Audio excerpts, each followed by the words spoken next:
wait. It's every other video in English. I forgot. Almost forgot. Yeah.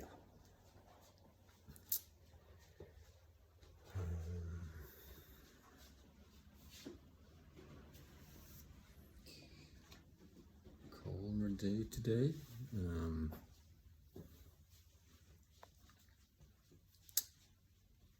Actually forgot if it was yesterday I did the last one, but anyway. Yeah. Some topic. I read just a short clip. Actually, yesterday I read in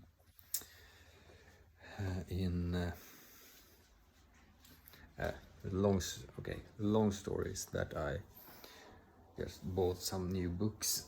I listened to Sam Harris' Moral Landscape TED Talk, quite old one.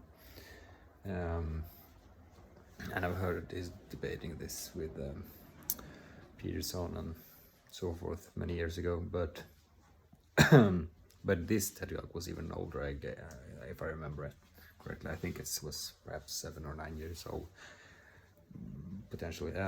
But I did remember too that he has a book with the same name, and I've actually never bought a book that he's written, and I felt like, and I heard people recommend it also, so I thought, well, why shouldn't I have that? Why shouldn't I have that book?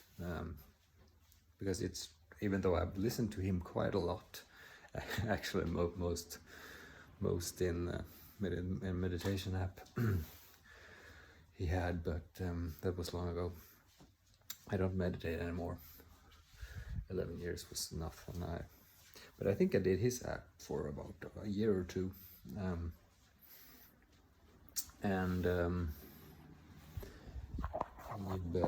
so the poem. Getting back to the what I mentioned this. Well, I realized, well, I should buy the book, and I have sort of picked up the habit again to buy books, because but I don't think I bought a book for a year or two or three maybe.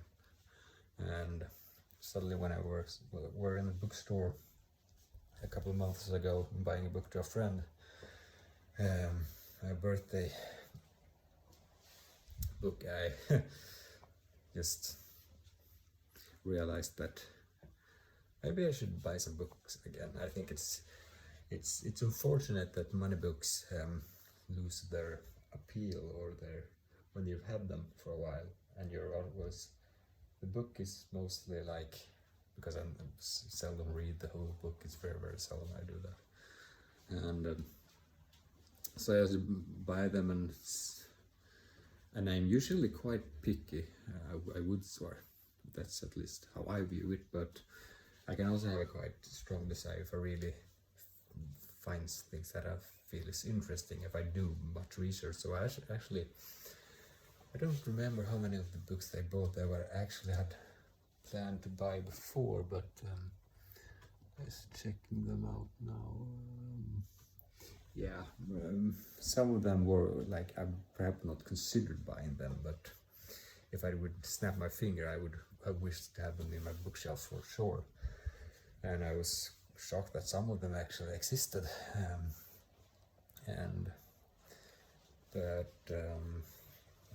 So where am I going with this? Yeah, well, it's not super interesting, but I start here anyway. I watched the video, Sam Harris, and I thought like, oh, this is interesting, and it's called the Moral Landscape, and it's one part of my brain thinks that his argument is obviously true, like not obvious in the same sense, in the sense that it is easy to reach the conclusion, but it feels really, and sometimes I feel as if I'm not sure if I follow his thinking, if he's wrong or if I just don't understand. But when I come to an understanding of how I think he thinks, I feel it's like, yeah, that's kind of what I think too, but he's not explaining it at all in the way that I would explain it, I guess, but it's still, yeah. So I appreciate it anyway, and it just felt like a book I should have, and forgot the pre-store. The pre-store was 2 months ago or something like that, and I ended up buying, I don't know, perhaps 10 books. So it was, I think it was 2,000 Swedish crowns, which is basically, I think it's $200 or something, just, which is, well, it's quite much. But I've not done that before, but I usually don't go to bookstore. I guess it's most of the times when I buy books, it's usually in bulks, like 10 or 20 at a time. So I guess it's been like 2,000. But Swedish crowns, so $200 or something. But and well, much everything. If it's much, it's always compared to something else, and it's good things to buy anyway. And it's permanent. I mean, the bad thing with videos, and the only bad thing with them, it's good that you can store them, but it's the visual reminder, and even the sense, but also the accessibility of just walking up. You can see them in your room when you're home, and you can just go to them and pick them up. That's the most bad part with the video part, or everything that's on the internet. It's not permanent, so to speak, permanent in your home, and it's really something that. So anyway, I did both them, and when I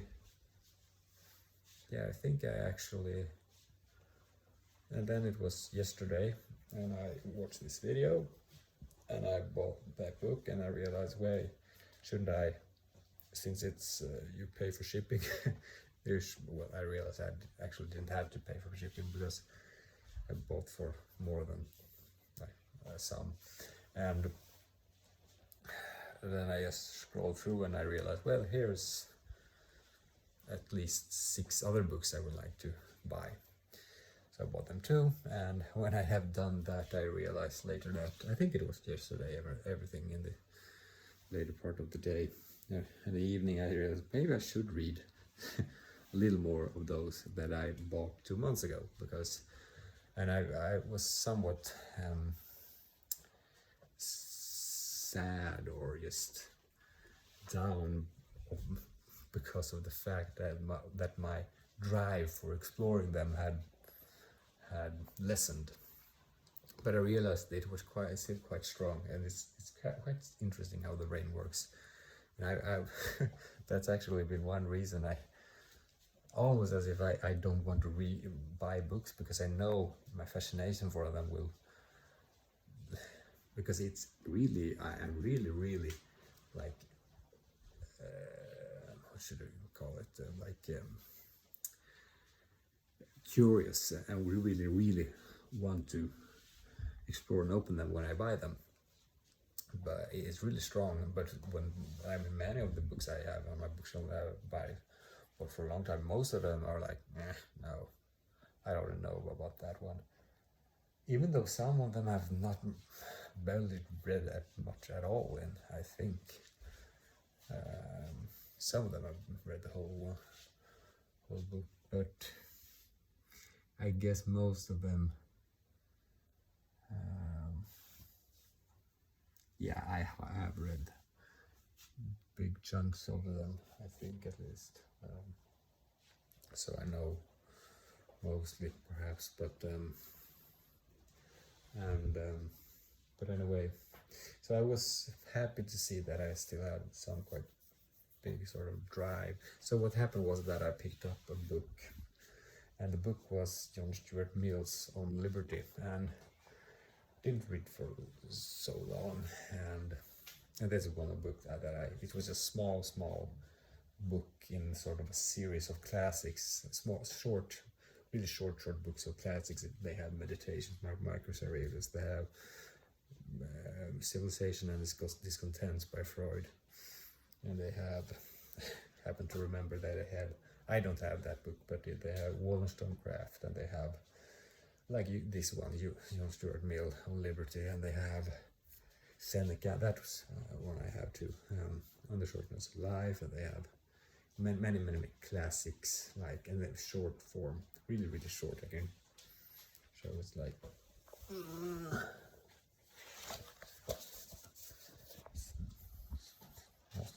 this thin. It's on the back hand side you can see all the books, but this is number 86th. So there are, the first one I think is Marcus Aurelius Meditation, I think. I'm not 100% sure, and I also know Seneca's On the Shortness of Life is quite high up there, and Freud's probably the top 10 or top 20, I think. But anyway, I read it, and the first pages I found to be, I hate to say it, but there is some part of my brain that has some difficulty with liberal. I really like to contrast it with something. I would bring up Seneca, for example. And when speaking of that, Charlie Munger as well, I really like the, I guess I don't want to, I usually don't put myself in categories when it comes to political leanings. I do appreciate much of many ideologies, and well, except the fact that they are ideologies, because that's really dangerous for the mind to be trapped, and that's why I'm quite careful of identifying myself as conservative, liberal, libertarian, left-leaning, right-leaning, and so forth, because it's I don't think it's good for my brain, and I don't think it's good for other people's brains, and I definitely don't think that they should place me in a on the scale, or at least not categorize. Of course you have to have some sort of, you have leanings or you have sympathies of different questions, but for sure there are lots of negative things that you can come up with basically any ideology. That doesn't mean that they're equal, but I won't say who am I to know which one is best, but it's sort of like that. I still think the humility part is quite important there, and it's for sure definitely way too little of that attitude of humility in regard to political leanings. But yeah, it's an, what should you call it? It's an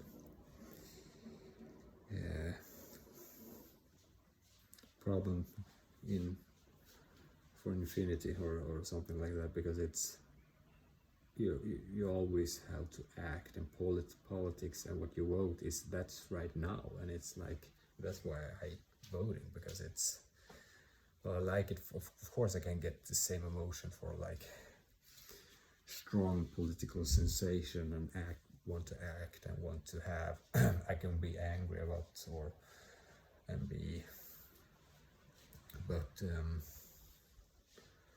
but I mean, not too far away from the anger, and that those strong emotions are killings and torturings and burning literally people to death. I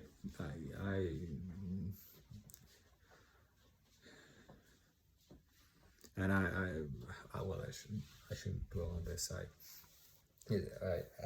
want to elaborate more on that, but I also want to get back to the main thread here. So what I was about to say was that when I read this, the first couple of pages, for me, and it could be just an attitude thing, I was quite tired, but I felt like this is not enough of what, for example, Cicero would do in this argument, or Charlemagne for that matter. And that's sort of a conservative thing, I guess you would say. It's like,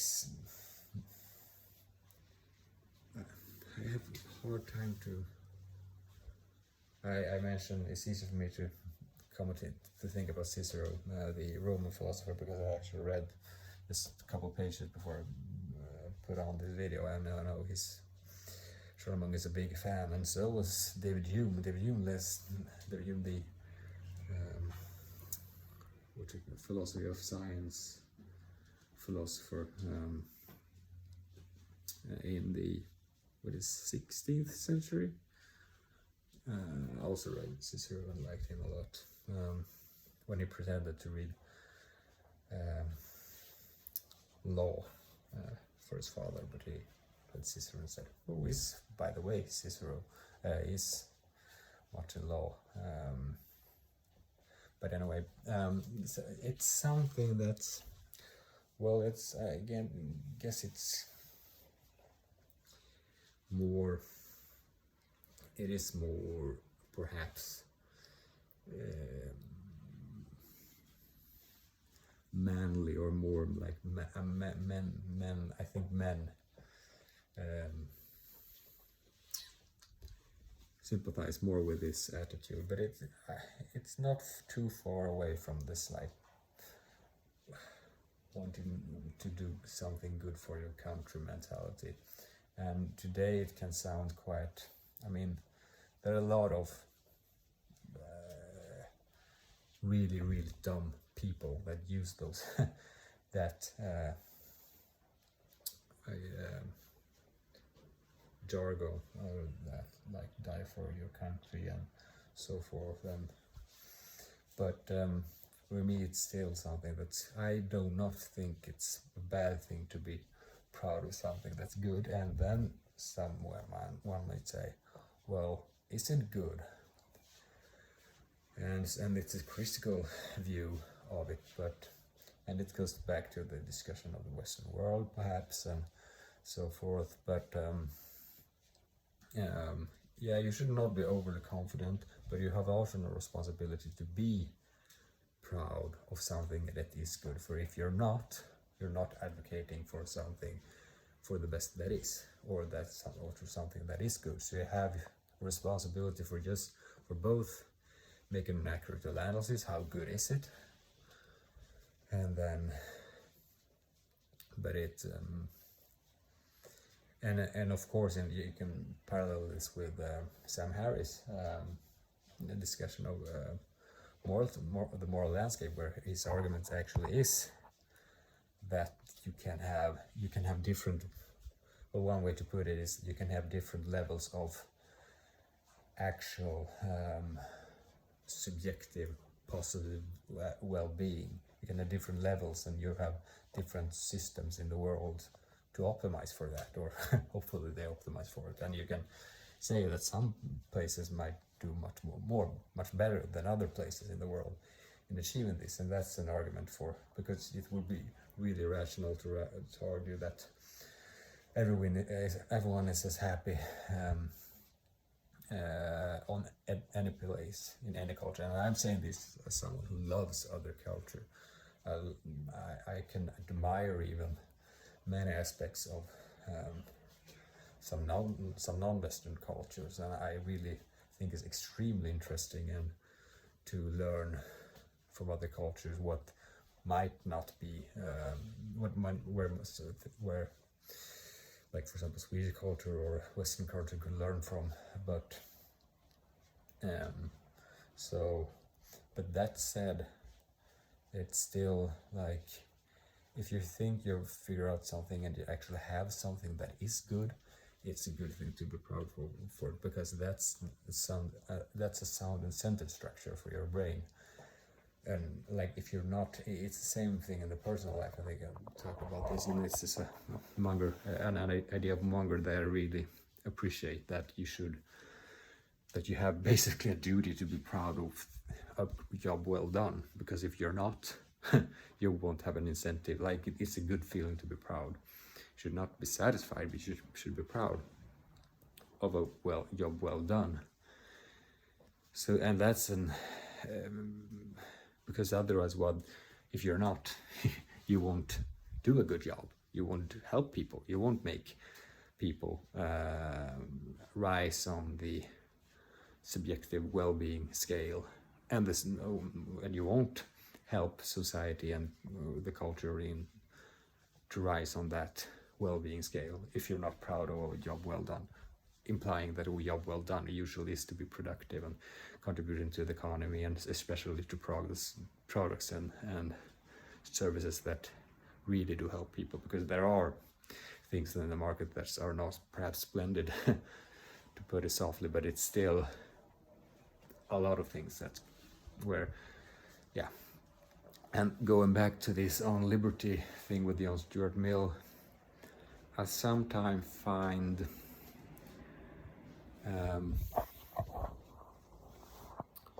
I do not know what it is, and I have difficulty to remember why I reacted on it, but sometimes when it comes to, like, I'm a big proponent for liberty, and with actually really good historical overview. He's writing in the how do you 17th. English is so stupid, sorry, but I really have to think, okay, what's the year, and then one number lower it. I don't understand that. I think it's, never mind.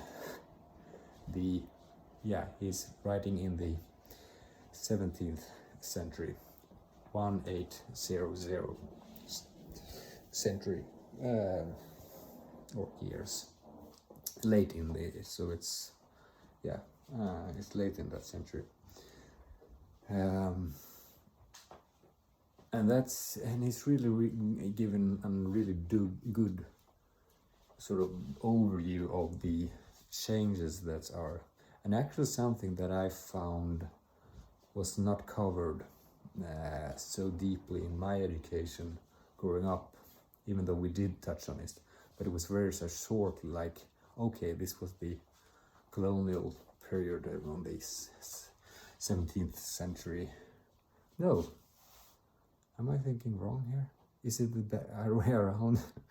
This is embarrassing. It's so extremely embarrassing.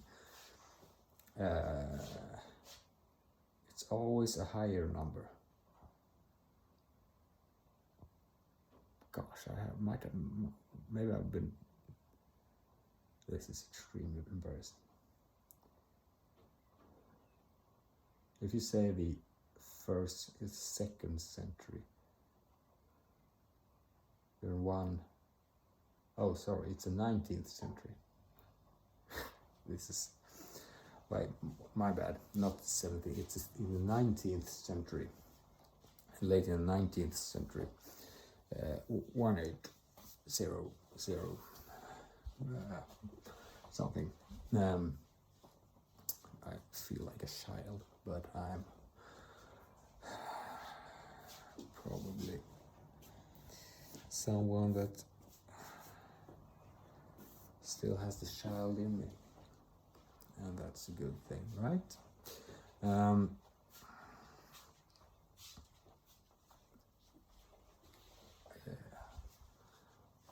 Should know this anyway. The on liberty thing, he is arguing, I don't remember really, but what I was going to say, it was good overview and so forth, and but what I wanted to,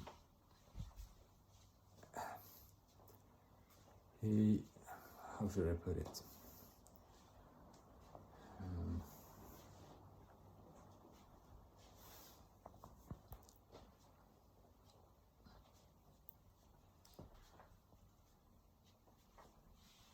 so that was the later part basically, but the first pages I don't remember what it was about exactly,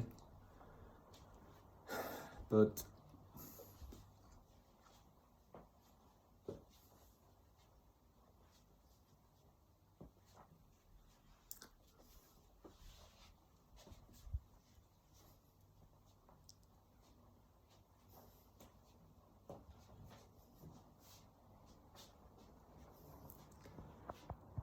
I think that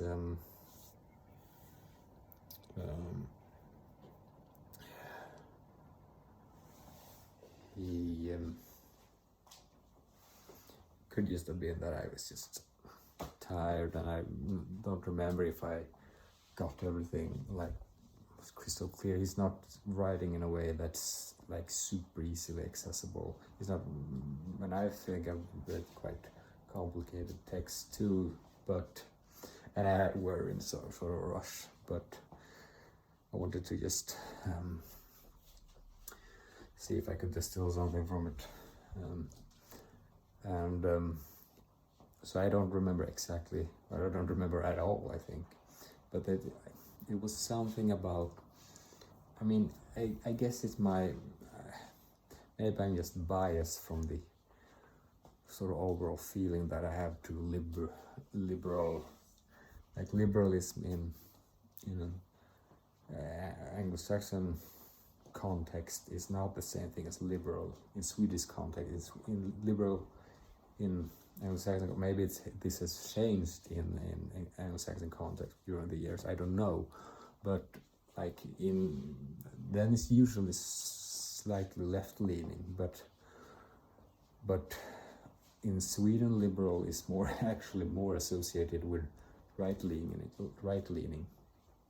or at least coupled with it in contrast to social democrats and so forth. But I'm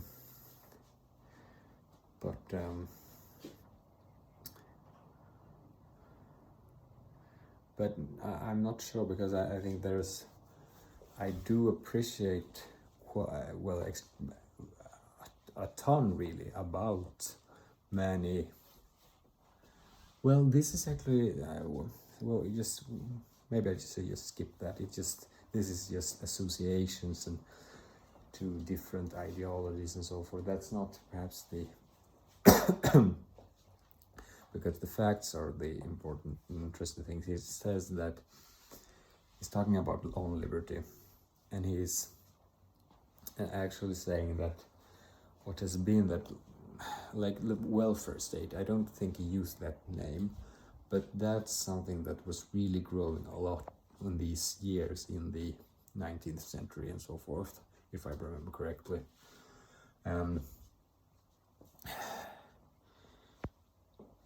Like liberals today, so to speak, or at least those who are left-leaning, think that's a really good thing.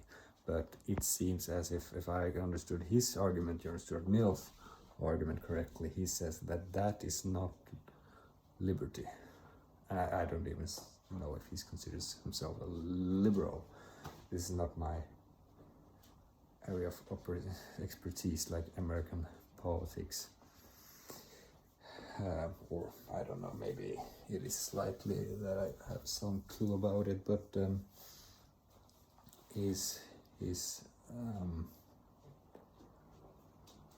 so he makes an argument, if I understand correctly, that, and he is about to come to the thing, I just didn't continue reading, but it was about as if he's saying that, well, this is not, should you call it, this is not liberty to just, and I can, well, hesitant as I am, I can really appreciate that thought, but I have also thought that I can also appreciate the thought of a welfare state doing some things, but I've always been. It's both hard to speak about because people have very strong opinions on these issues, so it's hard to be.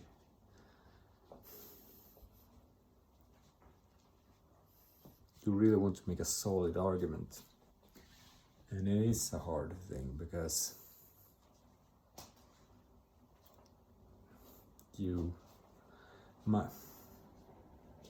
there's so many. I really try to make this as rational as possible, and as a consequence I realized that I have no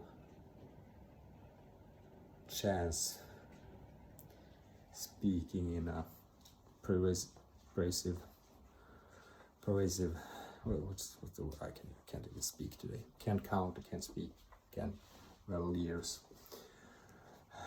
But I'll not, yeah.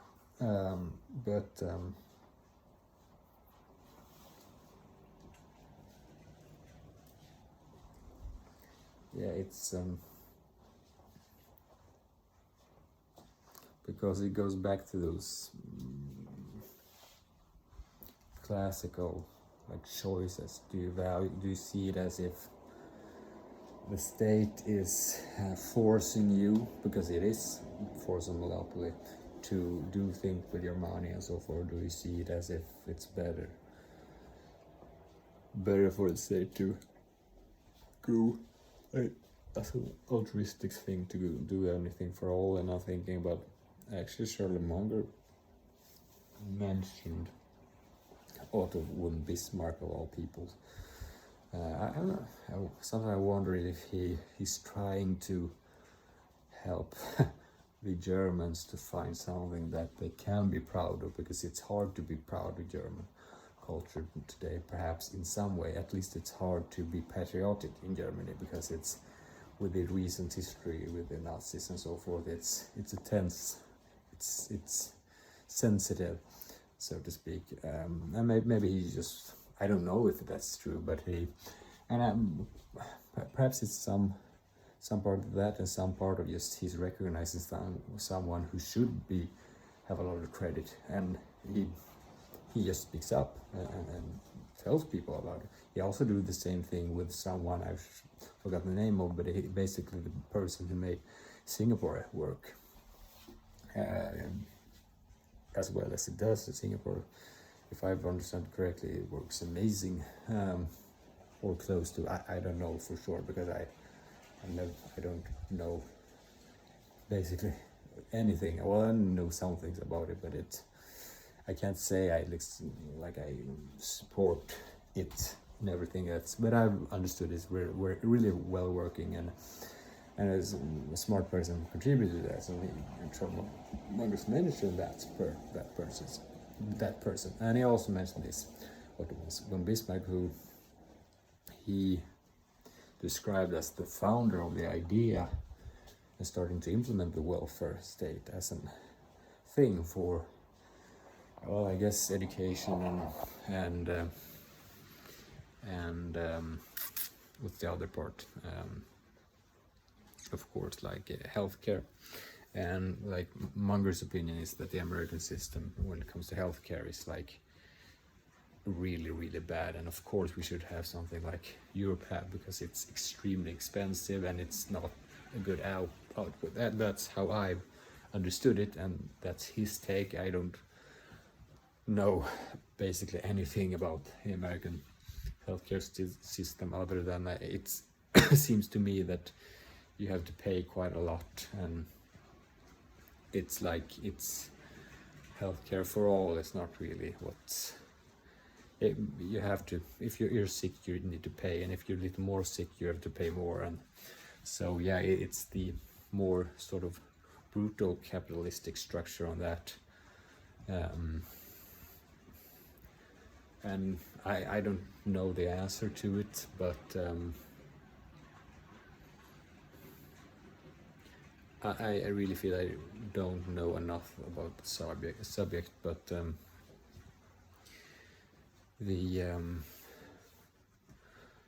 what I'm getting at is that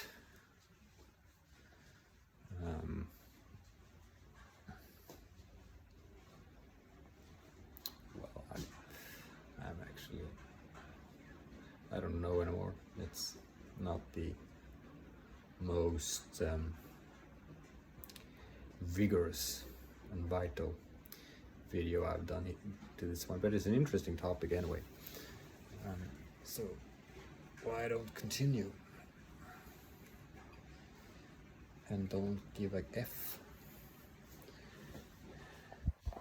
if it sounds as rubbish. The most important thing is that it is not rubbish. And what it sounds like, well, maybe care about it some other day.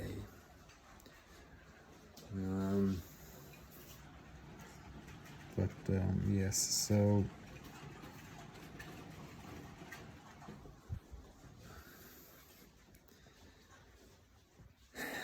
I guess what I have a difficulty with, generally speaking, and which is quite common, I think, on people, to be very, to generalize a lot, but I think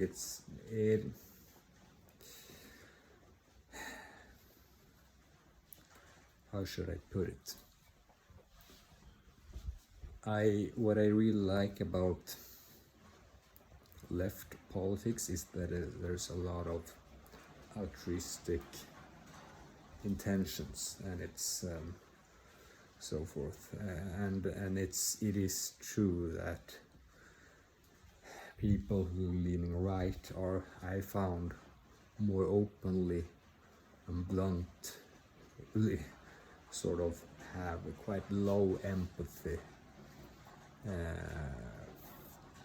And I don't say that it is the most people right-leaning. I just, it's as if, like, if you're, the extreme is that if they'd been living at another age, they would have perhaps gotten rich if they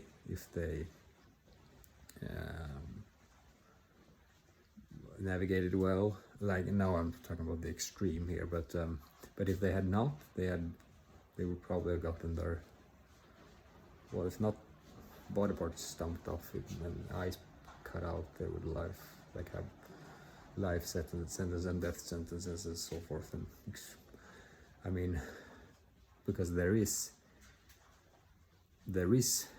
extreme, really extreme bad business behavior, and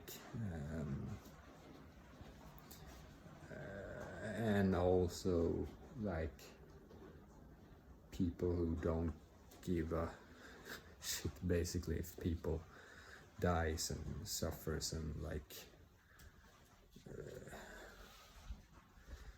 walk on their knees, and they might even appreciate to give them a kick when they're crawling on the ground. I mean, those kind of people exist, and that's something to deal with, and we're all on the spectrum, and many of the people, like, for example, on the right, are like that.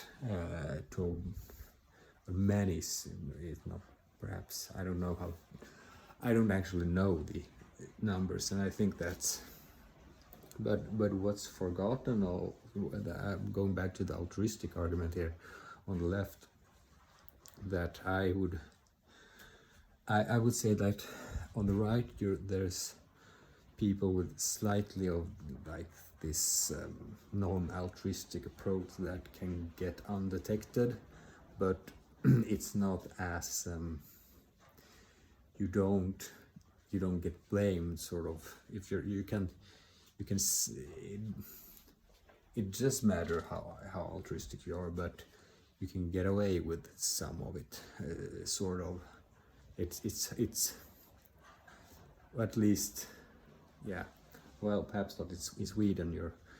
In Sweden it's extreme, quite extreme if you're, but I would say generally speaking. But what's forgotten is that on the left, it exists. It also exists, but I would say something even more prevalent that I have more difficult with. Well, that's one part, because that exists there well as well. It's just that you cover it up in altruistic motives. But what I do not find as much on the right, but it does happen, but it's always dangerous with generalizations, but much more prevalent on the left. And this is something that really makes it hard for me to, like, I've never picked an ideology like and feel like I am this ideology. But one thing that makes it hard for me, for example, for picking a left-leaning ideology, is that I have extremely hard time dealing with people that I find to be acting out of envy in their arguments, and their attitude against other people. Sometimes they can really be on these really bad guys on the right, if you're just speaking about right and left and privileged and non-privileged, or so forth. Like, the arguments are coming from the left, being very like you're almost as if you're evil and you're having so much. And it's as if, and especially when you can see that they themselves perhaps do not have the social skills perhaps to get respected in an environment where, to put it easy, where perhaps a lot of right-leaning people would be. And there could be multiple reasons for that. One could be that you're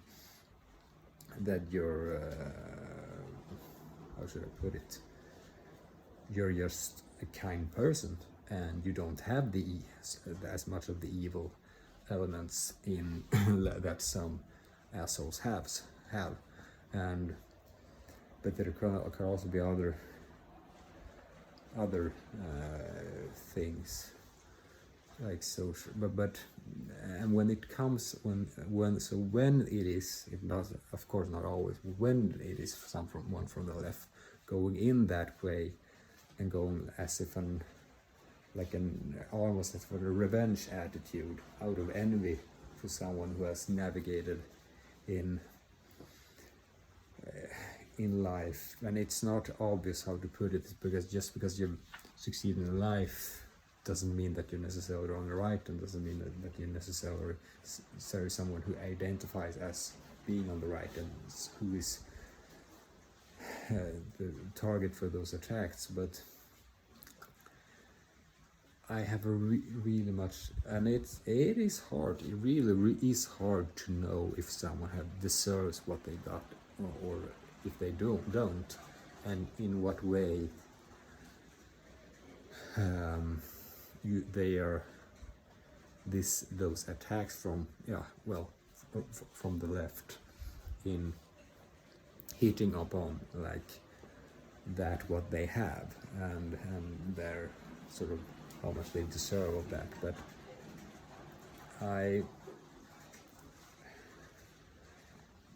But to strike out of envy, for me, and no one would admit that for themselves or anyone else, that unless they're too extremely intelligent, of course, but no one would admit that they are acting out of envy.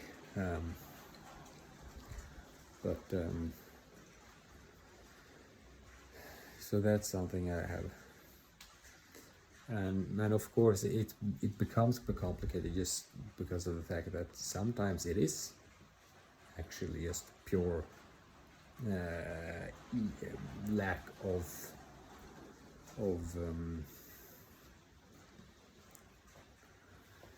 ethics and altruistic traits that have made someone successful in a quite bad way. and then of course the argument is justified. Then it should be. So it's like this old thing about how to judge, and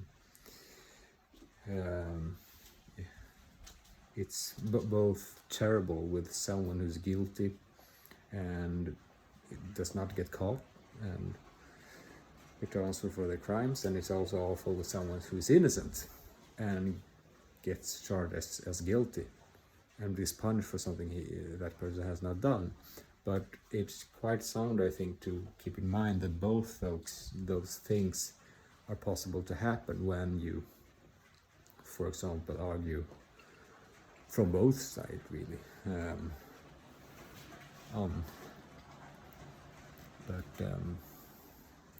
Yeah, that's one take on this left versus right thing, but it's a subject that have threads into many other subjects that I'm not sure I can master to talk about here, but now it's getting even darker. It's getting cold, and I want to prepare for sleep in some way, but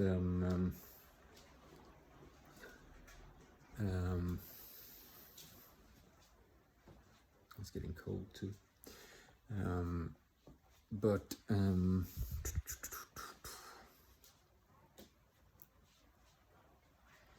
Yeah, so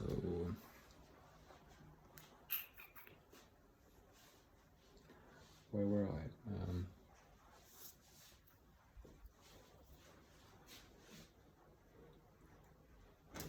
Maybe it's cold enough. I don't know. Feels like it is.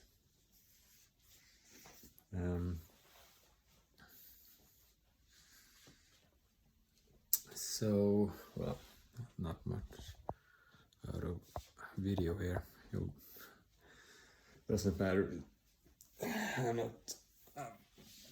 It's enough to speak, I guess.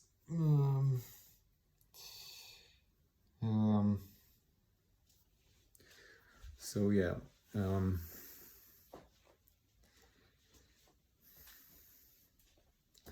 This is something extremely, well, it's a topic that's been debated for ages, and it's hard to navigate in. It's hard to not stamp on the toes of people when you're trying to argue about it. And actually, one thing that's hard about this is that if you're actually trying to search for truth in your argument, which I think is sort of a paramount search, that you always have sort of an obligation to search for truth, basically, in your argument. It's also important to how should I put it? Like, for example, when I speak about these things, I know that some people might react in different ways, and depending on how that person is thinking and their leanings, so to speak, in political issues and so forth, they would, in worst case, get blocked from rational thinking if the argument is put forth in a certain kind of way. And that makes it quite hard to speak about these issues. But I am also trying to be, what's the word, blatant, like 100% honest of what I think about it. So I never twist an argument in a way to portray something that's not quite what I think. That's something that I think it's not disingenuous. It's even, I would actually even say it's disgusting in some way, because you're not honest. I mean, you can always portray in different ways, and the way you portray it is important, and that is some, well, you could call it some way of twisting it, but it depends on if it's an honest, like for example, I could say I like bananas, and I can say that in front of someone who is think bananas, they just throw up about it when eating a banana, and they think it's the worst thing that is, and I could say it, and it's like, but I could also, well, it's a funny example, but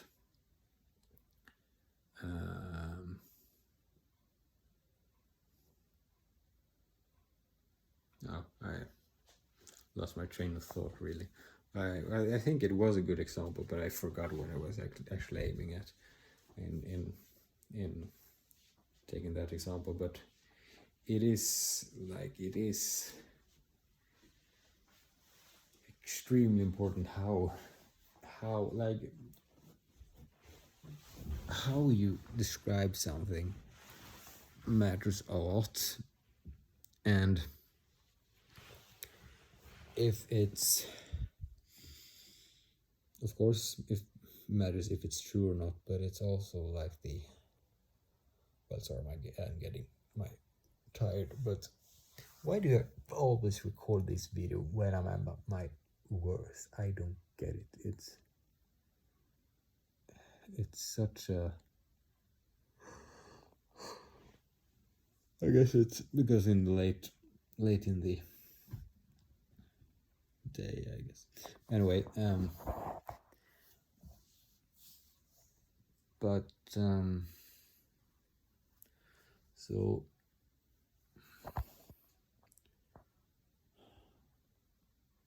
I'm not sure where to continue, but I was discussing the On Liberty book by John Stuart Mill, and I can let me put it this way.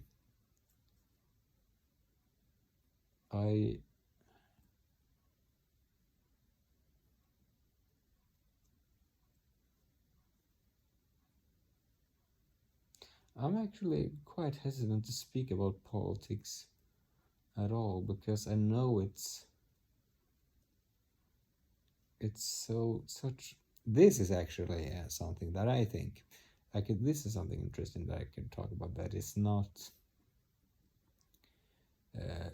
politically sensitive. Well, it could be if you're really sensitive and can take like an honest argumentation, but I don't think this is too bad an honest argument. That I think that, well, I guess perhaps it's even proven, but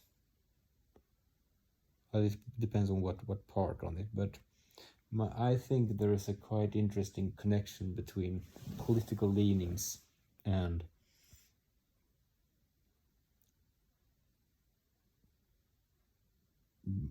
from one part genes, but also like strategic, behavioral, or biological strategies, and way of getting sort of forward, and sort of like, yeah. And I think, and that's something that it could be controversial. Is not, who cares if it's controversial or not? The only interesting thing is if it's true or not. And I have, on a side note, I have really much difficulty for people when they hear about something and say that it's controversial, taking controversial as a sign that something is bad, or is, for me, like, it's as if they're too scared to even touch the subject just because someone had labeled it controversial. Like, it might be like extremely bad for sure, but then dissect the truth then and make a good argument, not just, anyway. So Um, so yes, I think it's a quite, and the strategies does not only have to be. When I say that, I do not necessarily mean it's like doesn't have to be like serving or like, I mean, the care about someone you don't know at all, and like altruistic behaviors. And you can always argue like, yeah, for sure it's because they help your genes and so forth, like in the yeah, like the evolutionary argument. And I can understand to some level why some people don't like evolutionary argument, because they think it always makes something as an egoistic thing. But I also don't like that it's done, because it's why the opposition is because it's so fundamental for understanding how human beings, and so close to natural science as you can come. I feel like it's, yeah, but I definitely think that political leanings is a sort of an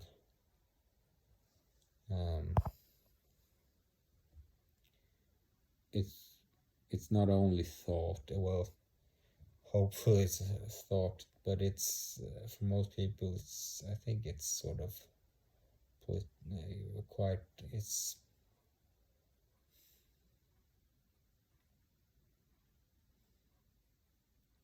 biological sort of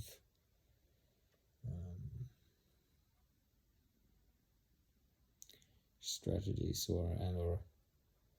and it's like culture in general, like cultural attitudes. I think, like, if you weave in things like attitudes, and attitudes, there are different attitudes in different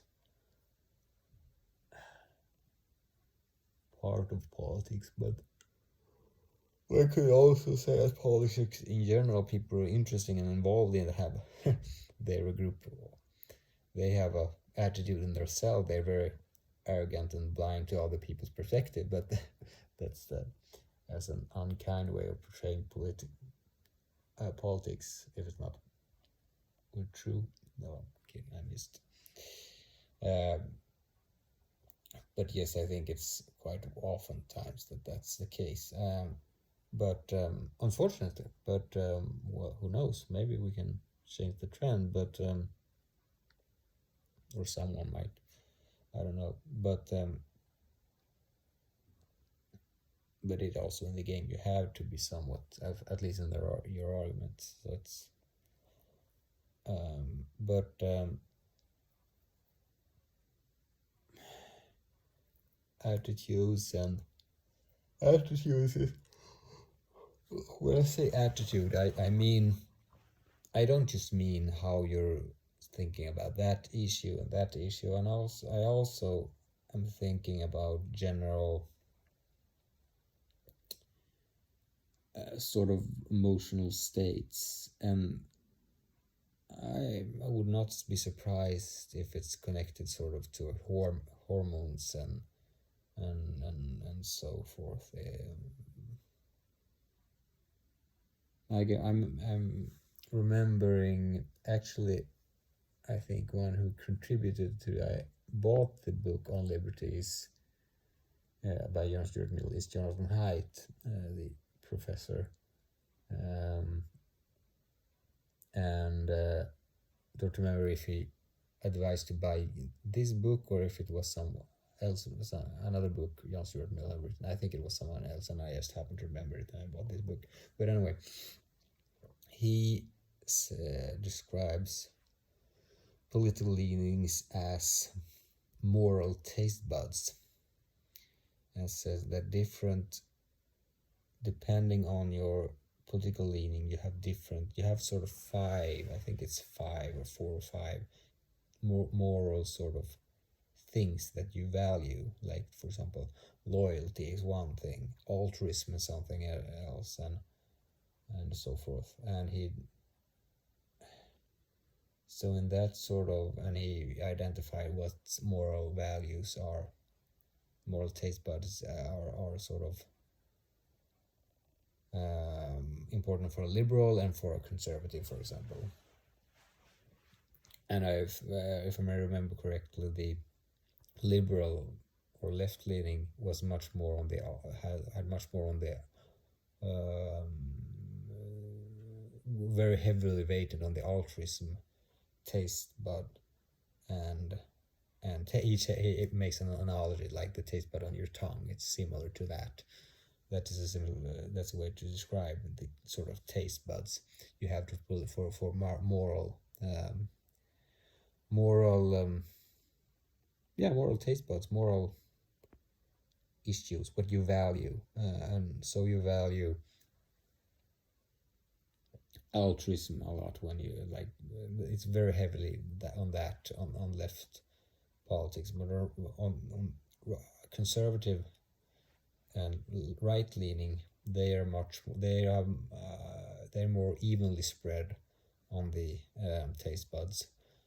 So they have a little different ones, but it's more evenly distributed.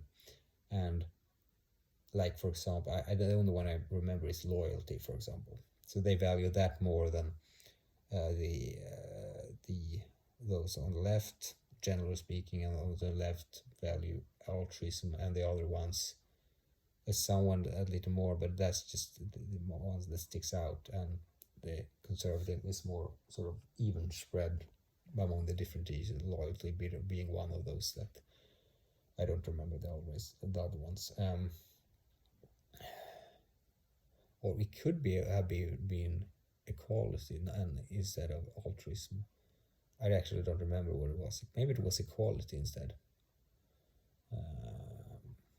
Not altruism. I actually don't remember. And I guess those taste buds and those, I think that's attitude, and it's like attitudes, and it's like feelings towards different issues. Like, it's not only that your brain, how much even we want to believe that our beliefs are something we have gotten to with rational thinking, and of course some of them are, but many of them are something that's just a product of what we grew up in and what the genes we have, and so on and so forth. So and what type of genes or brain structure that have been rewarded when